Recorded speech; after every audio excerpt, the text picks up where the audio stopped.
BJP will respond. Modi मतलब corruption पर कार्रवाई की गारंटी, पहला सवाल जो मैंने रखा। देखिए, कांग्रेस, सी फॉर कांग्रेस और सी फॉर करप्शन दोनों पर्यायवाची हैं। कांग्रेस नाम सुनते ही एहसास हो जाता है कि बात करप्शन की होने जा रही है। जीप घोटाले से शुरू किया गया कांग्रेस का घोटाला जीजा जी के घोटाले तक आकर के खत्म हुआ, और जब से यूपीए की सरकार गई पिछले 9 वर्षों में बहुत प्रयास किया कि भारतीय जनता पार्टी की सरकार का कोई घोटाला खोजे। और पिछले चुनाव में सबको याद है कि चौकीदार चोर है नारा लेकर के आए थे, राफेल राफेल चिल्लाए थे, लेकिन राफेल नहीं राहुल फेल हो गया।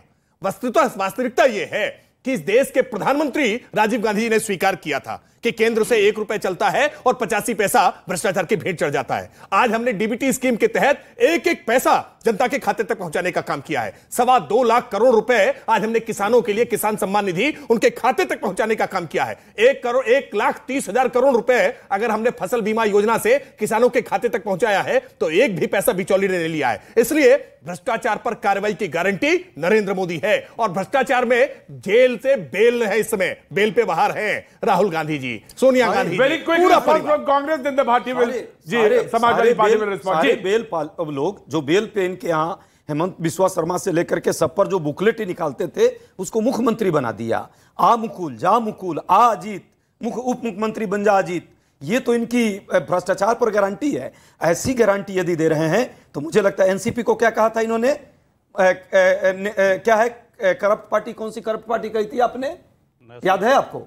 अब मैं कहता हूं नरेंद्र क्लीन पार्टी हो गई है एनसीपी, जो आ गई है इनके पास। ये एक रास्ता अपना रहे हैं, पूरा देश देख रहा है, झूठ और फ्रॉड और जुमला पढ़ रहे हैं। भाटी जी आप सहमत?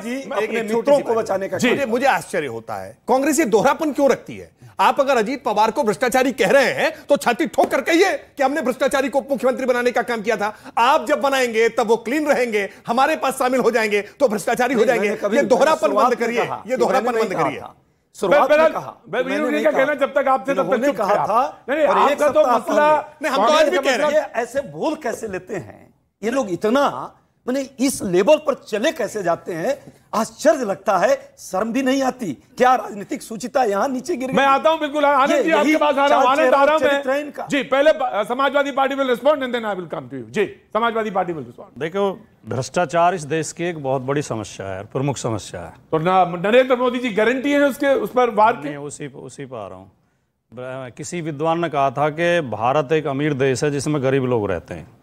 भारत के पास इतने संसाधन हैं, प्राकृतिक संसाधन है और मैन पावर है, इसके बावजूद भी अगर इस देश के लोग गरीब हैं तो उसका कारण भ्रष्टाचार है। और तमाम भ्रष्टाचार की जड़ राजनीतिक भ्रष्टाचार है। अगर राजनीति का भ्रष्टाचार खत्म हो जाए, राजनीति में लोग ईमानदार हो जाएं, तो बाकी भ्रष्टाचार भी खत्म हो जाएंगे। आज मैं देख रहा हूं मोदी जी, आज भाटी जी आप बोल नहीं पा रहे। सवाल ये है कि भ्रष्टाचार को खत्म करने के लिए हमें सबसे पहले तो अपना आचरण शुद्ध करना पड़ेगा, अपना चरित्र शुद्ध करना पड़ेगा और ट्रांसपेरेंसी लानी पड़ेगी। सिस्टम से भ्रष्टाचार दूर होगा, भाषणों से नहीं होगा। उसके लिए सिस्टम क्या बनाया मोदी जी ने? क्या भ्रष्टाचार खत्म करने के लिए कोई सिस्टम बनाया है? बल्कि उन्होंने भ्रष्टाचार बढ़ाया। मैं उदाहरण देकर बताऊंगा। भ्रष्टाचार को बढ़ाने में सहयोगी किया है माननीय मोदी जी ने। और जब भारतीय जनता पार्टी के लोग भ्रष्टाचार के खिलाफ बोलते हैं तो ऐसा लगता है जैसे कोई भेड़िया शाकाहार पर भाषण दे रहा हो, शाकाहार के गुण बता रहा हो। कैसे बढ़ाया मैं बताऊं। पहली बात तो ये जो सरकारें गिरी, ईमानदारी से, जो दर्शक देख रहे हैं सुन रहे हैं वो ईमानदारी से सोचें। और आप भी असीम जी, आप बहुत अच्छे पत्रकार हैं, शानदार पत्रकार हैं, जनवादी पत्रकार हैं। ये जो महाराष्ट्र में, मध्य प्रदेश में, कर्नाटक में सरकारें गिराई गई हैं, क्या इसमें काले धन का उपयोग हुआ या नहीं हुआ? क्या विधायक खरीदे गए या नहीं खरीदे गए? क्या उन्हें मुकदमों से डराया गया या नहीं डराया गया? ईडी और सीबीआई उनके पीछे लगाई गई या नहीं लगाई गई? और एक सवाल ये उठता है, इसका जवाब आप त्रिपाठी से जरूर लेना, राकेश जी से, कि जिसके लिए 2 दिन पहले देवेंद्र फडणवीस कह रहे थे कि वो चौहान जो है चक्की पीसिंग, वो तो उप मुख्यमंत्री पद की शपथ ले रहे हैं। अगर आपको भ्रष्टाचार से दिक्कत होती और भ्रष्टाचार खत्म करना होता तो आप जिन्हें खुद भ्रष्टाचारी बता रहे थे, कम से कम उन्हें तो पार्टी में शामिल ना करते। दत्ता जी, तो शपथ मैं आ रहा हूं, बिल्कुल आ रहा हूं आपके पास आ रहा हूं। दत्ता जी। प्रतीक भाई, मैं तो पहले सोचा था कि शायद आज का शो जो रक्त रंजित हो रहा है बंगाल, उस पे होगा। बहुत सारे लोग, मेरे शो में तो एक गारंटी होती है, कहीं से भी आप खोल लीजिए, कहीं से भी आप 200-400 हो चुके। भाई साहब, मैंने आपके बीच में नहीं बोला, तो कृपया करके शांत आपने ऐसा सोचा, आप बड़े देशभक्त हैं, मणिपुर भी देश में ही है। अब यहाँ पे बात यह आती है कि जो लोग मारे गए हैं उनको मेरा नमन है और श्रद्धांजलि है। बंगाल में बात आती है भ्रष्टाचार को लेके, बात आती है कम्युनलिज्म, तमाम चीजों को लेके। हर कोई चाहता है कि भ्रष्टाचार खत्म हो इस देश में। मैं नहीं जानता हूं और मुझे नहीं लगता है कि कोई भी इसके विरोध में होगा, पर भ्रष्टाचार का हथियार क्या होगा खत्म करने का, भ्रष्टाचार किस हिसाब से खत्म होगा, यह महत्वपूर्ण है। कांग्रेस पार्टी अक्सर भारतीय जनता पार्टी पे आरोप लगाती है कि भारतीय जनता पार्टी में तो शायद ऐसे वॉशिंग मशीन है जिसके चलते सब शुद्ध होके निकल आते हैं। अब मैं कहता हूं कि कांग्रेस पार्टी के पास इतना बड़ा अंतर्राष्ट्रीय वॉशिंग मशीन है कि जिन पे आरोप लगाते हैं भ्रष्टाचार का, जैसे वो कल्ली काट के कांग्रेस की तरफ जाते हैं तो एकदम धो जाता है, साफ सुथरा हो जाते हैं। तो भाजपा के पास अगर वॉशिंग मशीन है, आपके पास भाई साहब इंटरनेशनल वॉशिंग मशीन है।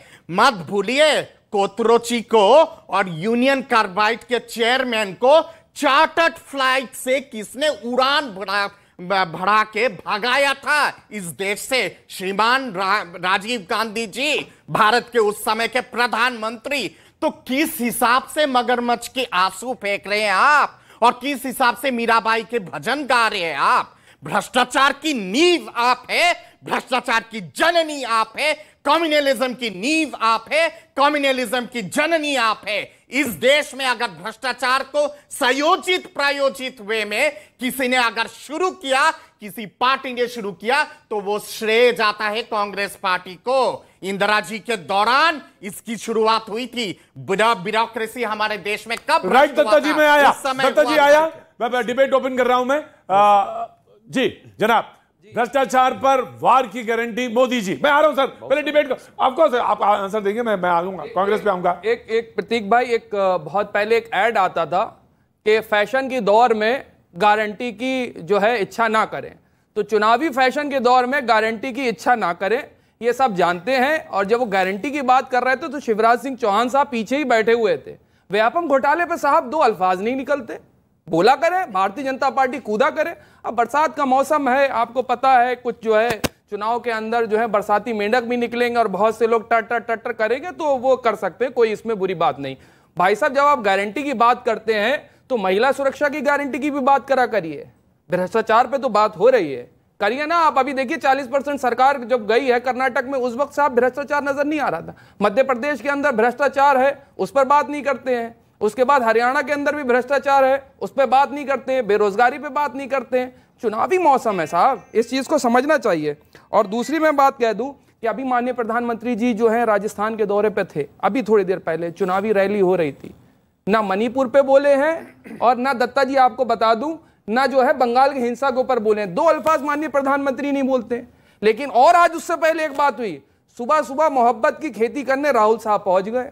हमारे यहाँ कहा जाता है धान बो दिए, उन्होंने तो आज सच में धान बो दिए मोहब्बत के। और 2024 में वो फसल काटी जाएगी मोहब्बत की। जो नफरत के बाजार लगे हुए थे, जो मोहब्बत की दुकान खुली, अब तो मोहब्बत की जो है वो खेती भी राहुल गांधी करने लगे। तो भारतीय जनता पार्टी के लोगों को बहुत तकलीफ होने वाली है। और मध्य प्रदेश, राजस्थान, छत्तीसगढ़